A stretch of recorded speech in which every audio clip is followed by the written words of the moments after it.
It was about 36 in the first half. Where do you think defensively things maybe got away from you guys in the second half? I think it was our transition defense. We weren't communicating and getting back on defense quick enough, and we let them get the easy buckets, and that's what really got away from us. How much did the turnovers, those first 3 possessions, hurt you guys the second half?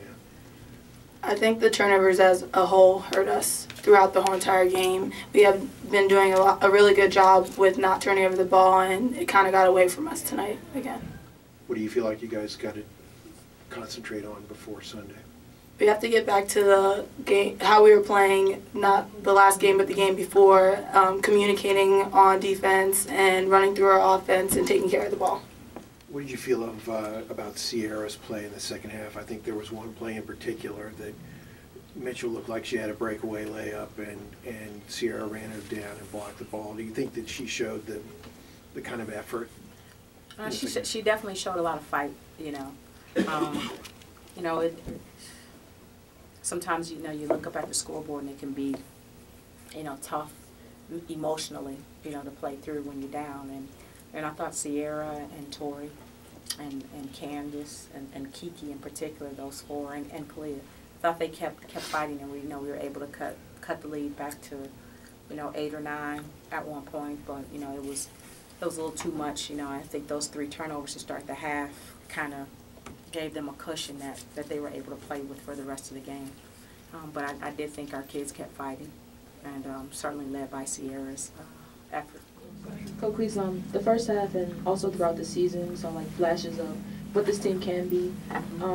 What kind of momentum has been built here in the last few weeks, and have you seen a progression that you wanted to see the program in as you prepare for Sunday's game and also in the Big Ten tournament? Well, I definitely have seen some progression. We're still inconsistent in some areas, but we've definitely shown some progression.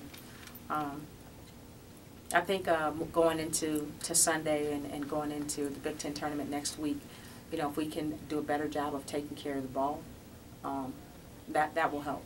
When you're giving teams, especially a team like Ohio State that has some pretty dynamic guards, when you give them too many opportunities in transition, they're going to convert. So we've got to make sure we do a better job of taking care of the ball and allowing our set defense, to have a chance. AG had a pretty good game against one of the bigger centers she's faced this season. That was pretty much a non-factor, but what do you think her presence does for Candace, and how do you think she reacts to how do you think she plays against a bigger team? I'll sometimes think it's easier for bigs to play against other bigs than it is to play, against smaller players. So, I thought Candace was aggressive, looking for her shot. I thought she was, working hard to get touches, and Tori in particular did a good job of getting her touches, and she did a good job of going to the free throw line tonight and converting from the free throw line. Getting a double-double against Lisa Blair and Alexa Hart. We're taking turns guarding her, and they're sandwiching her and being physical, trying not to let her get position. So, I thought she did a good job of trying to have a presence in the middle for us. Chris, you talked about momentum a little bit ago and trying to get something going here. This is kind of a different territory that we've seen you in throughout your career. I mean, when you mentioned about looking up at the scoreboard and stuff, I mean, this is all different for you too. What has these last couple months been like for you as this thing progresses? Well, it hasn't been much different, because as the head coach of this program, we talk about each season being its own baby and its own experience, and you have to take that experience for what it is. So coming into the season, we knew that this was going to be a transition year, and we knew that it was going to be a lot of growth and a lot of learning, and that's what we focused on from day one. But that's who we are as a program.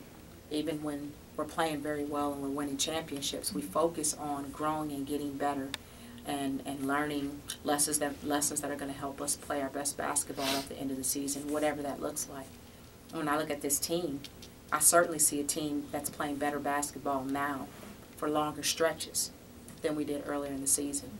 We're obviously not all the way there, but it's certainly a team that is much more competitive, much more complete, has a better understanding of how to play on this level. So that's what we've been focused on, and as a teacher, you know, you just get down and you know, down in the trenches, and you help these kids learn and build off of these experiences for the future. I mean, we've got the entire team back, you know, except for Tori, and all these kids come back. So we're constantly talking about how we can grow and how we can build on these lessons that we're learning. And it's not fun by any stretch, but the focus is on growing and getting better and building a foundation for this team that they can build off of for the duration of their careers.